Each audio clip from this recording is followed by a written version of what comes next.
Hi, I'm Steve Cuevas of Shake True Hoops. This is Homework Hoops. Today, we're looking at shooting. Terribly fun to do and exciting, and certainly, if I want to be great at basketball, I'm going to excel at shooting. With us today is John Hood, who's going to give us some great tips on how to be a more efficient shooter in pressure situations.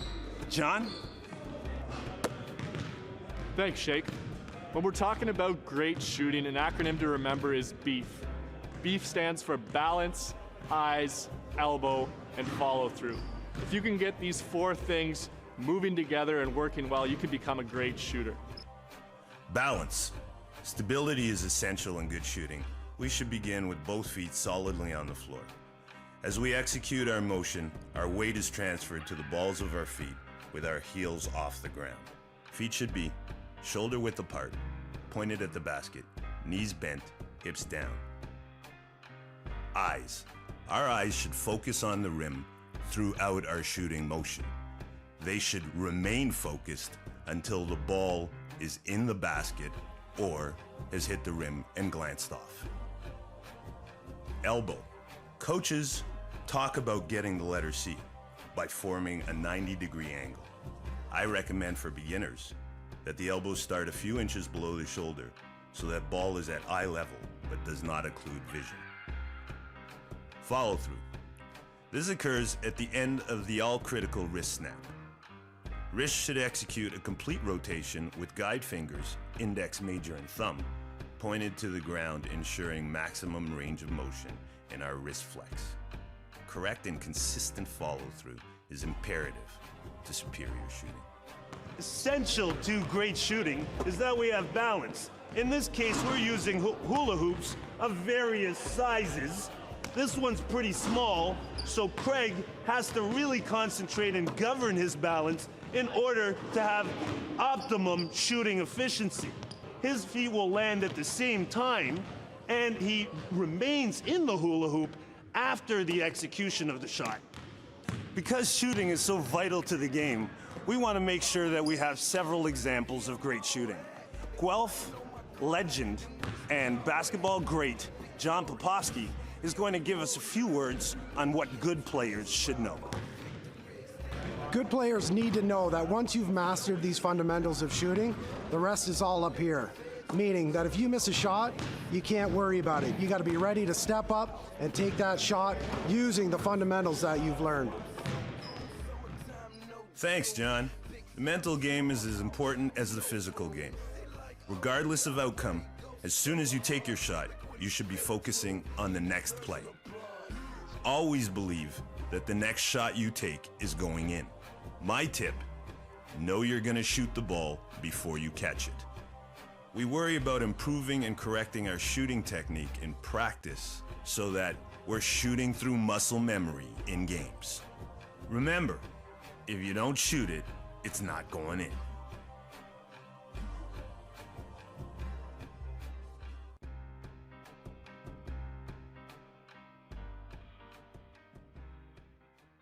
Achieving and maintaining good physical shape is essential to superior basketball.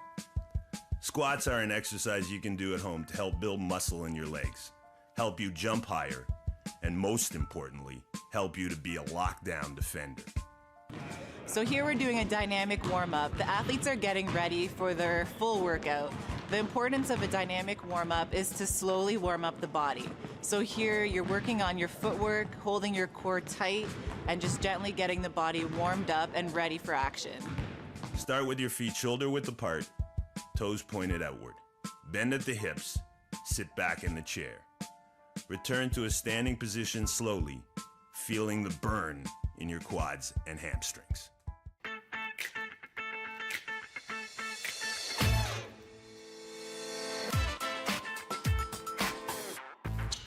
Ball handling being extremely essential to great success at high levels. This is one of our staple drills. I love to use tools because it makes things more exciting. In this situation, we're using two tools. We're using the chairs and we're using bottle caps. We'll get to the bottle caps in a second. Rip here is practicing all his moves that you would use in a basketball game. Crossovers through the legs, around the back, head and shoulders fake spin, and he's putting combinations together sometimes. Essential for superior basketball. If a defender's going to take away one move, you need an immediate counter. That's why we check out combinations. High dribbles are great on offensive end, but in order to go from baseline to half court, I need a low dribble, I need my eyes up, and I need to pound the ball. I need finger pad control, and that's what brings us to the bottle caps. Bottle caps can really help our ball handling ability by forcing us to use finger pad control. So we want these things touching the ball. It really allows us to get where we want on the court a lot better than having the ball come into our whole palm. Obviously, we will not be using this type of stuff in games, but for practice, this is essential for high-level basketball. I want to be a successful basketball player on the offensive end. I really need how to deal with the ball and individual defense. Obviously, with superior defense, it's going to be tougher. So I want to check out a lot of the signals that the defense is giving me. Coaches are going to call that reading the defense. So here we have a great defender in front of me. He's stationary. This makes it a lot easier for me. He's got one hand down and one hand up. So I want to know the rules as a good player. I want to know the rules for this situation. Attack the lead foot, or go with, if the hand is high, I'm gonna go bar. And if the hand is low, I might want to think about letting the shot go. So if I go to my right and to this guy's left, I encounter a low hand.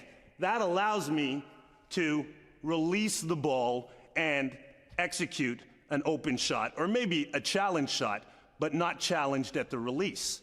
On this side, where the hand is high, usually defenders are going to have the hand that is high connected to the lead foot, and that lead foot is really at a disadvantage if I can attack it. So if I can step over that lead foot and beyond it, then I'm very likely to have success because that foot has to drop back.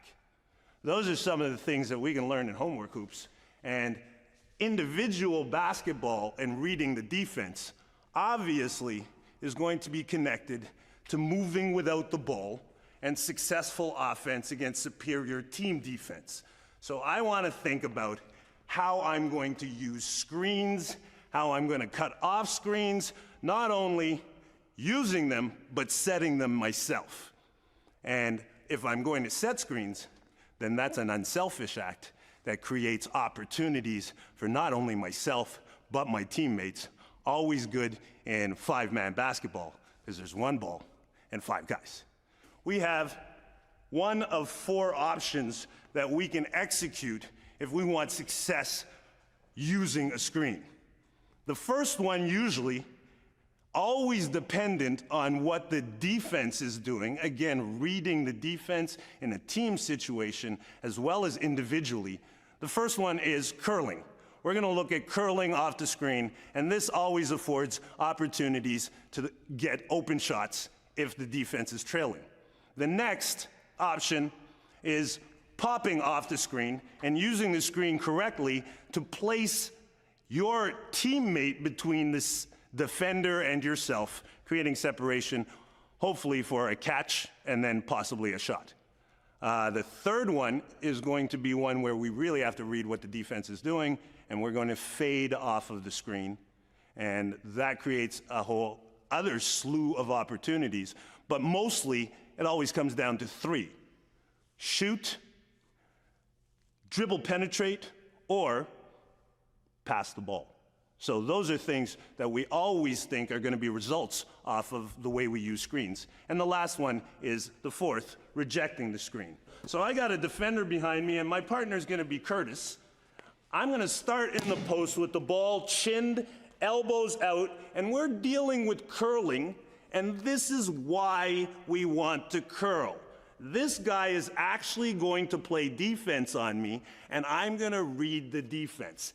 As I turn, pivot into the key, and bring the ball over my head, I then set up, feel him, and understand that he's following me around this screen. I might want to stop right here, hitch him up on my back, and then explode to the basket, hopefully protecting the ball so that I can finish at the rim. Really important in all of this and critical to my success. Once I get, can I have the passer back? Once I get here, I need to understand my advantage. So if this is a real defender, I want contact. Because if I don't get contact, this guy's gonna slide through, and now my progress towards the ball is impeded, and I'm not gonna be as successful. So, again, contact on the screen, and then explosion to the ball with a good protection, and I don't want to put it on the ground unless I have to. That's how we want to come off the curl. We're going to look at the next one, and that's the one where we're going to rub off or pop off the screen. James, slide up to set the screen. He's going to get a solid base on his screen so that I can use this, and I'm gonna ask him possibly to take a step closer to me. Because if I'm anticipating this guy and reading him correctly, he's trailing me, and if James takes a step closer, when I change my angle and direction, I'm gonna have some open space here to step in to possibly a jump shot. And that's usually the result of a pop off the screen. Usually you're gonna be looking at a jump shot off of that, unless the guy's gonna close really hard, and then you might want to, again, read the defense. If the hand is high, let's blow by. This guy has decided he's tired of me burning him for jump shots consistently and layups, so he's playing on top of the screen. I read that situation, again place this guy between myself and the defense, and fade off of that in a position, again, to shoot the ball or attack the basket if he overplays. So that's called fading off the screen. Again, seriously important in understanding the fade off the screen is understanding what the defense is going to do. I might want to set him up on that, take 2 steps up, he follows up, then he's more likely to want to go over the screen, and I can fade into the corner, possibly shoot the ball, and have some success. Otherwise, I better have some rebounders to pick up my misses. So that's how we fade off the screen. That's option number 3. This guy's getting tired of getting burned, so we have to think about option number 4. He starts overplaying early to get in front of me. Now, he'd probably, most of the time, want to maintain his inside position. He starts overplaying early, and I just completely reject the position that I was going in, the direction I was going in, and we call that rejecting the screen for defense that is overplaying. All of this stuff you're going to encounter at superior levels of basketball, so it makes sense to prepare for that stuff, always thinking about contact, reading the defense, creating separation, and catching in a position to do something.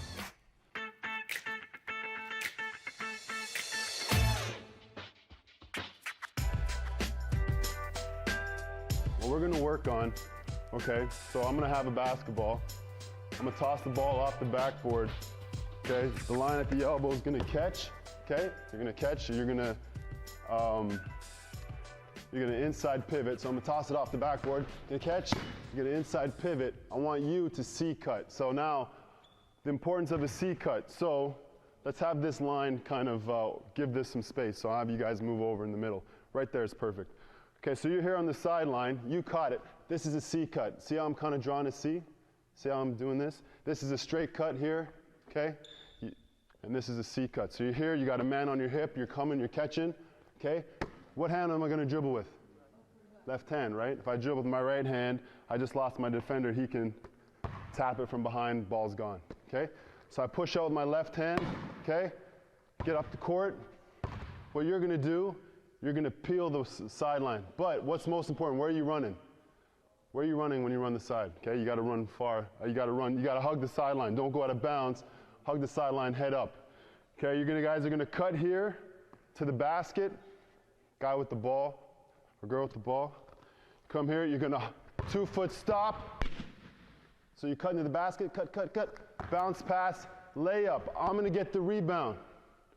Okay, and what are you gonna, you're not gonna touch the basketball. You put it in, so you lay it in, you peel out wide, right? I'm head man, I see him, keep going. A head man up to him, hit him on the numbers, boom, and we keep going. Make sense? It's good? If I catch the ball in transition, you and me are gone, okay? I'm up the middle here, right? Spacing, because now, if you have an odd man break, so if it's a 2 against 1, you want to put that guy the guy who's guarding you in the worst possible place, which is he has to decide who to play. And that's where you get layups, right? Basketball is also about whoever wins makes the least amount of mistakes. Would you say that, Shake? So, to avoid mistakes, do the right thing all the time. No, okay. So play as hard as you can, that's all I can say to that. But play smart, right? First of all, play harder than the guys or girls you're playing against, because everything just happens to work out. Like, the universe rewards people who do good. So play hard. A ball's gonna end up flying in your hand, and you're gonna shoot a ball, and it's gonna go in just because you're playing harder than the next person, right? So play smarter, play harder, okay? So those concepts we touched on, okay, are gonna help you guys when you guys are playing 5-on-0, okay, 5-on-5, 3-on-2, 3-on-3, any sort of situation where you're in a transition set, just make sure to keep your head up, push the basketball, head man the basketball. Whoever's in front of you in a transition, give them the ball. Give them the ball. Don't hold on to it, because you're killing the set. Basketball is an up and down game, so you don't want to take the air out of the basketball by just holding it. Someone's ahead of you, give them the ball. It's head man the ball. Basketball players are going to get injured. It's important that we have a rudimentary knowledge of injury prevention and rehabilitation. Let's send it over to Dr. Jeff, who's going to give us some helpful tips and maybe even some information we didn't think about. Dr. Jeff? Thanks, Shake. Kids, today I want to take a minute to talk about caring for the scrapes and cuts you're going to get inevitably when you're playing basketball. The first thing you need to remember is that if you injure yourself and you have a serious cut, you need to make sure to show your parents or your coach or a doctor, just to make sure it's not something more serious that needs to be cared for by a medical professional. But for those more minor scrapes and cuts, you can take care of those at home with some simple, easy steps. First thing to do is to clean the area thoroughly. You can use soap and water and make sure you get any bits of dirt or foreign body out of there so that it's completely clean. You don't need to use hydrogen peroxide or any of those other things that really do sting and hurt. Once it's clean, you might find that the wound actually bleeds a little bit more, and that's okay. You want to use a clean compress. You want to put it directly on the wound and apply very hard pressure for about 20 minutes. The bleeding should stop easily after that. Once the bleeding stops, you can get some antibiotic ointment that you can pick up yourself or your parents can pick up over the counter. And you can apply a thin film to the area and then cover it with a clean bandage. You can change that bandage about once or twice a day for the next few days until the wound's healed. While the wound is healing, you need to watch for signs of infection. And it's very rare, but when it does happen, it can cause serious problems. These signs include increasing redness in the area, swelling, warmth, or even some pus coming out of the area. If you see that, you need to show your parents right away, and you do need to go see a doctor because you might need some medication to help that heal up. Last thing, kids, is that once these areas are healing, it's going to form a scab, and there's a temptation to pick at it. I encourage you just to keep your hands off it and let it heal completely.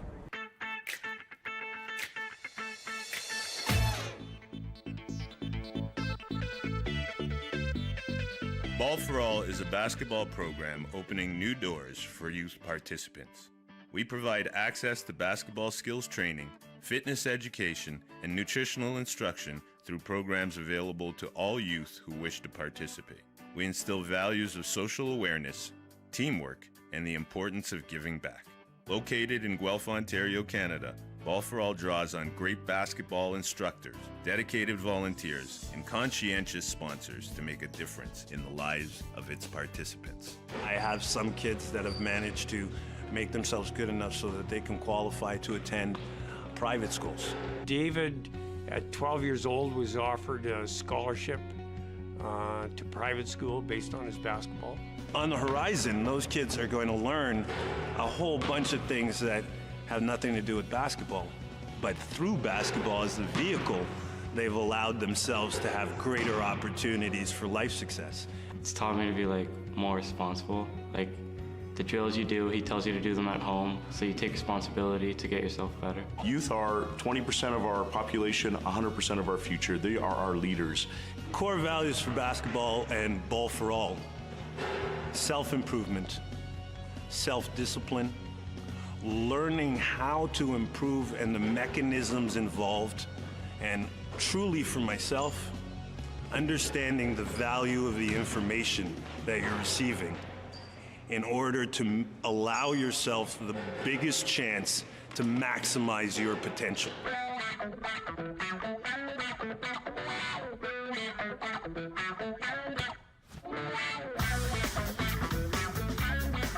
then these guys will bring you over and you'll be able to see yourself on film if you want. And if you don't want, then you just don't do it. Okay? All right. I think this is good. All right, let's go. Come get the handoff. And dribble in. Excellent. Okay, pass the ball, come get the handoff. Beautiful. 2. Okay, I'm gonna do when you get the handoff, you need to dribble with your right hand because you're going to your right. Okay, you did a great job. Ball. Number 1, go back door. Exactly. Beautiful cut. Beautiful. What do you want? Left hand dribbles here. Excellent job, Ella. That's fantastic. What do you want? Number 2. Excellent. Nice job. Okay. Fake the handoff, keep going.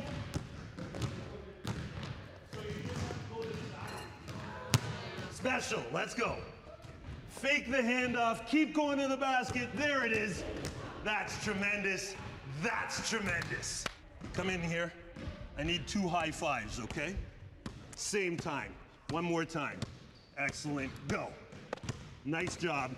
We'll see you guys later. You did fantastic stuff. Homework hoops. Shake your hoops. Kids having fun.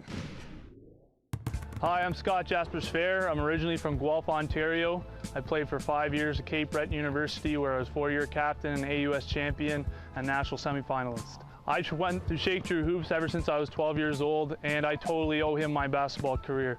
Now, when I tell people this, they think, oh, he's a great basketball coach. That's why my career was so great. But it's all the things that he taught me off the court and in my mindset that made me a successful basketball player. He taught me how to work hard, how to set goals, how to achieve them.